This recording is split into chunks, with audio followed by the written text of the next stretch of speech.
This program is brought to you by thepodcastfactory.com.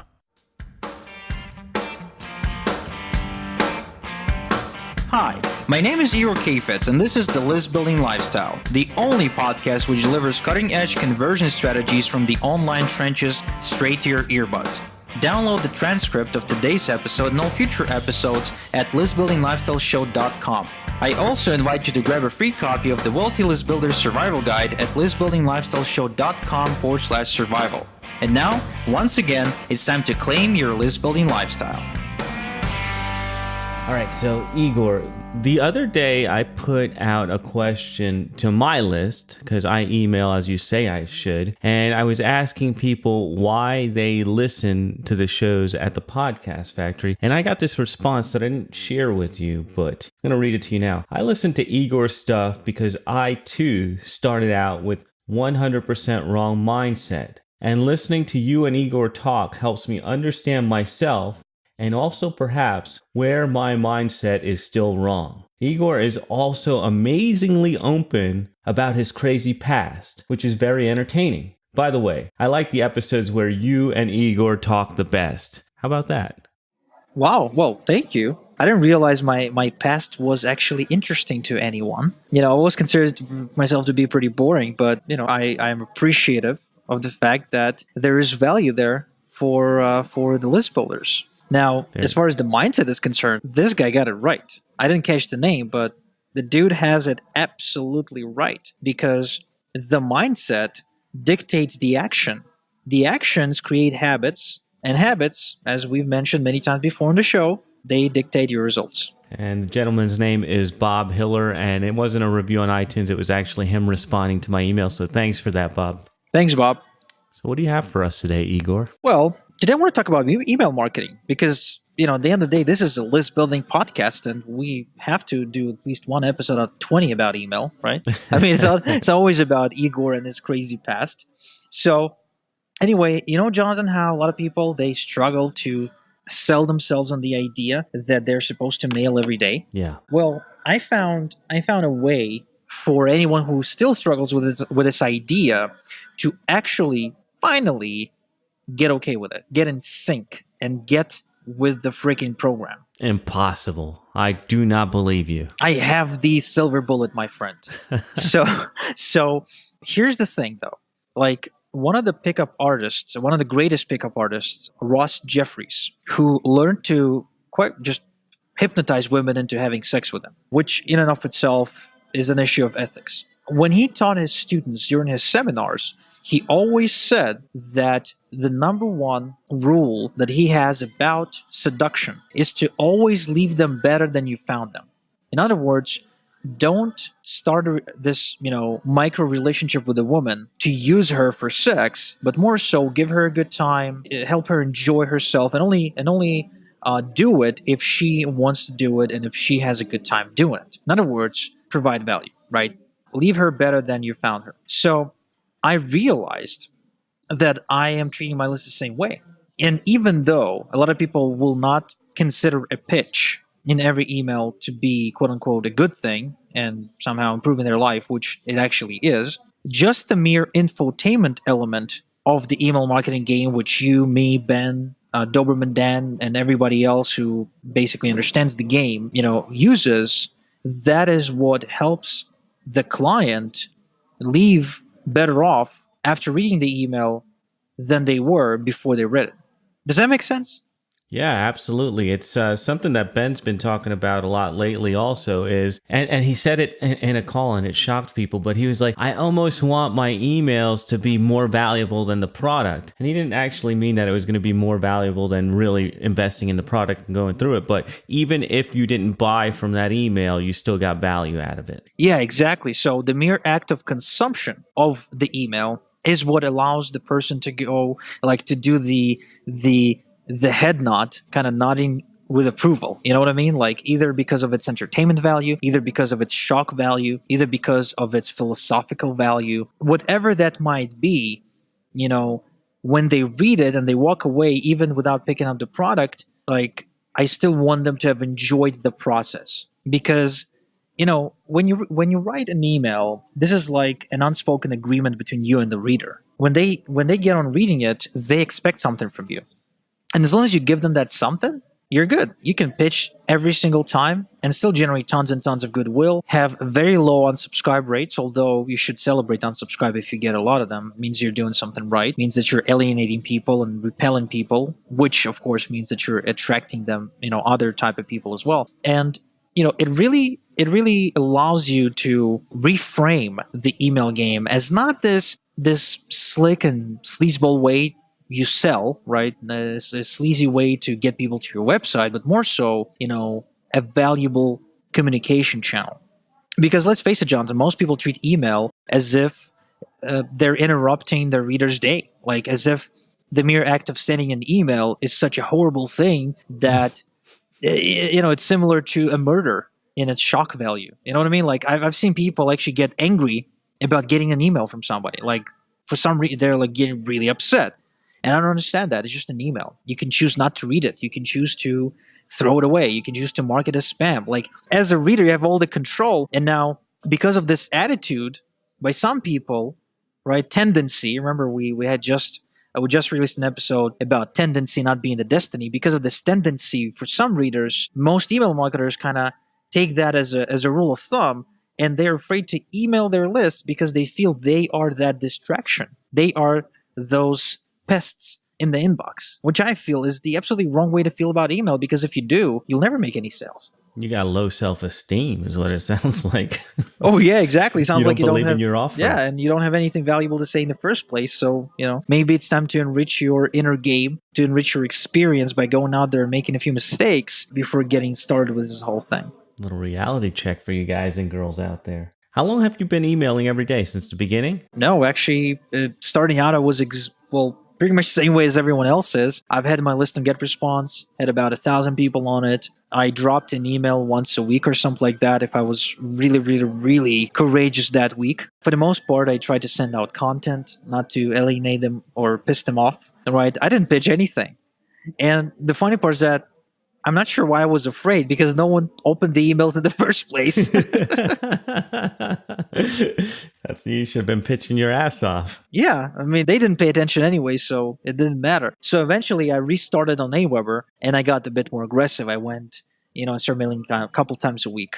And I would, send a content email, then a pitch email, and a content email, then a pitch email, because Frank Kern said, give value, like, have a ratio, right? He said, I think he said 80% content, 20% pitch. Oh. Now, it might have worked for Frank Kern. It didn't work for me, though. Like, the only thing that ever worked for me was Infotainment. And at the time, I didn't even understand what that was. So sometimes I would accidentally hit it, right? And it worked.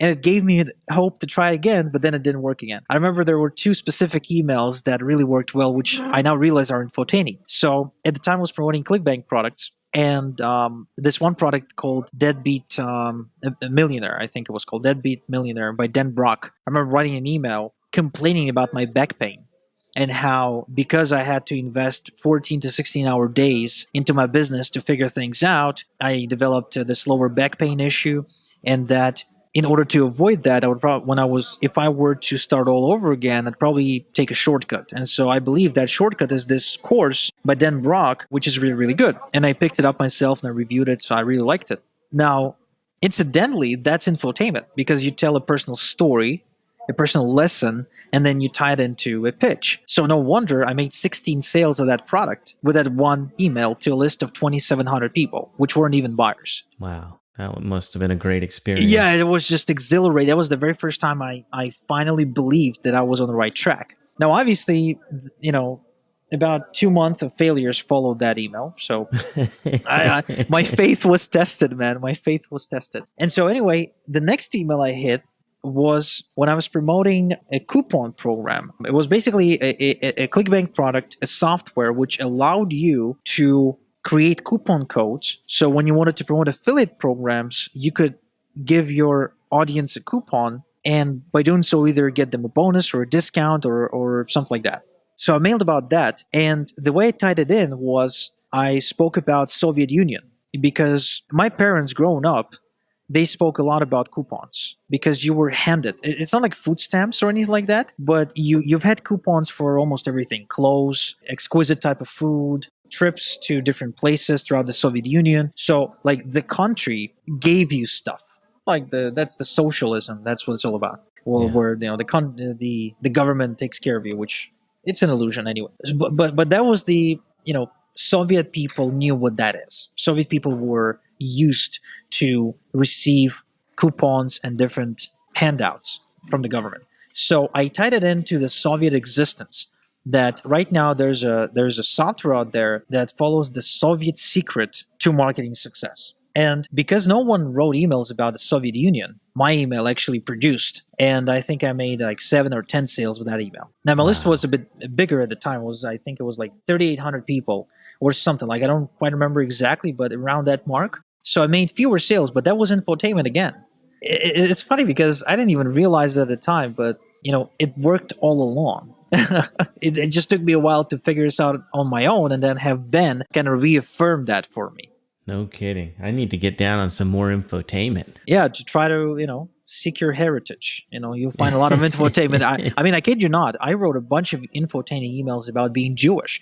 Like we have this Judgment Day thing, which I'm sure you've heard of. It's called Yom Kippur. Yeah. Where we don't eat. We're not supposed to eat. I actually eat because I'm not religious. But you're not supposed to eat. You're not supposed to use electricity. You're not supposed to wear leather. And you're supposed to ask for forgiveness from anyone who you've hurt throughout the year. And so I used that almost every single year since I've been in marketing. I basically emailed my list with a video where I asked them for forgiveness if I hurt their feelings and tied into a special offer. Nice. It's like the simplest, most straightforward infotaining thing you can do. And I remember Ben released a report which spoke about this guy so he was interviewing this guy who developed a calendar. Did you see that one? He had a calendar which told you which day of the year it is. And so you could tie it into different holidays, like it's the National Pajamas Day and the National Banana Day. Yeah. So it's a very easy way to do infotaining emails if you just tie it into holidays and different, weirdnesses around the world. No kidding. Yeah, I got to look back at that. I'm so guilty of not even looking at the calendar because like today we're recording on a Monday and I will just write all 7 emails and not look at the calendar. I just think, all right, here's what I'm promoting this week and that's that. But it's definitely good to hook it into what people are already thinking about. Like for instance, right now when we're recording this is perfect time to be talking about Pokemon because it's gone crazy. And I should really do that more in my emails and I think it'll get better engagement. As you say that, I'm like, why am I not talking about Pokemon? Because I talk about that with all my friends right now. Dennis is a big fan. We got another mutual friend. His name is Lior, who's like downloaded the app, and he's like, we were watching the European Football Championship, and he was playing Pokemon, walking around Dennis's apartment looking for Pikachus. Like this is ridiculous, Oh man, there's some emails right there, aren't there? Oh yeah, this is it. I'm writing something today. No kidding, man. So that's I mean, there's no shortage of stuff to write about when you're thinking of it that way. It's even like that whole Seinfeld idea, an email about nothing. It could just be about your day. I've done that all the time. The lady at the paint store pissed me off, and here's why she pissed me off, and here's why you shouldn't be like that, and here's an offer kind of thing. But I don't know if that's entertaining or me ranting, but it's kind of the way I use it. I think it's the same thing. I enjoy rants because that's when people get real. Rather than, send me mush cookie emails that say, buy my shit, buy my shit, buy my shit, or, oh, I'm such a cool dude, I want to give you value. I really care for you. Let me give you a shit ton of value so you can see how much I care for you. Yeah, let me hug you. Let me kiss pickpocket you at the same time. Yeah, it's like, come on. Who falls for that crap? Why would you don't even know my name. I got on your list anonymously. I used Mickey Mouse as my first and last name. Why would you even want to help me if I'm disrespecting you like that? Right.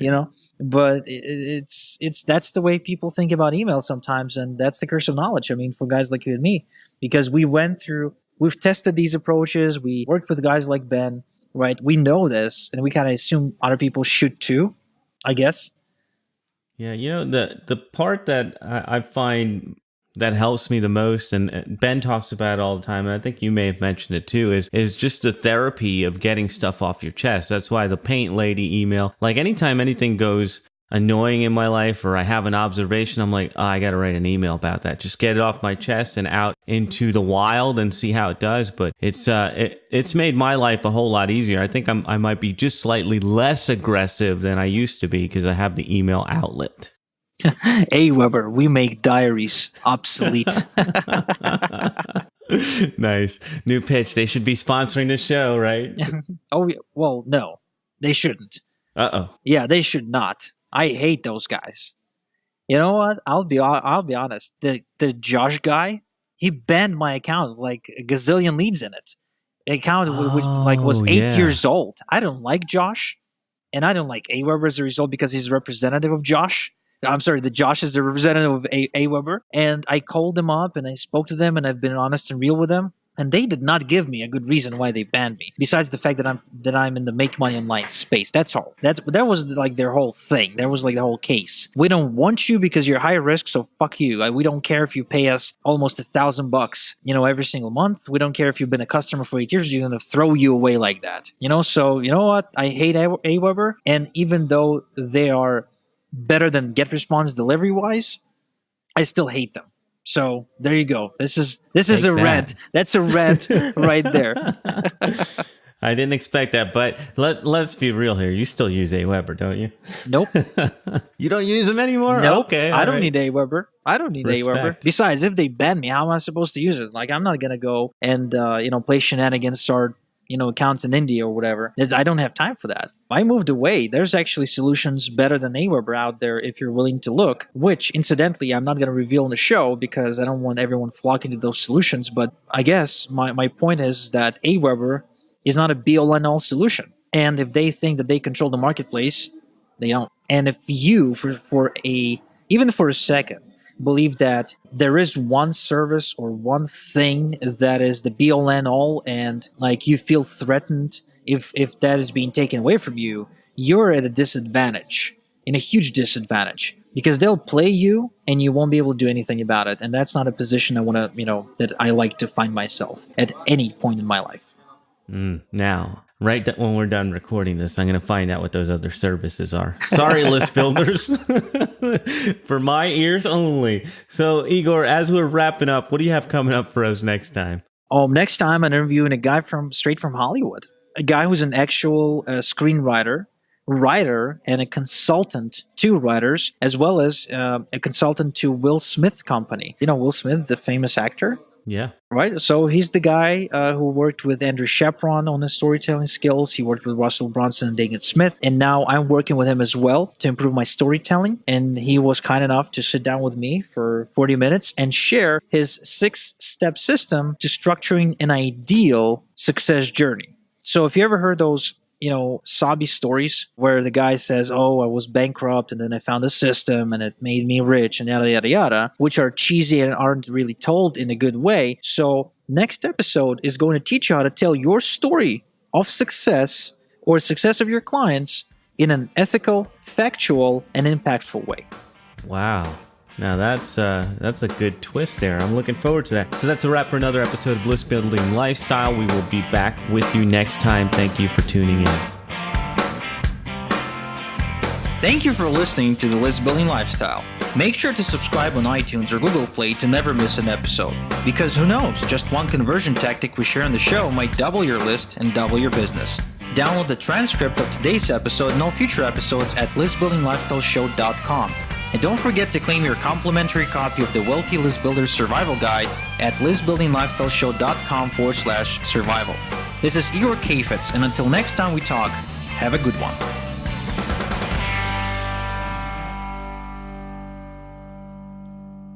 This is the podcastfactory.com.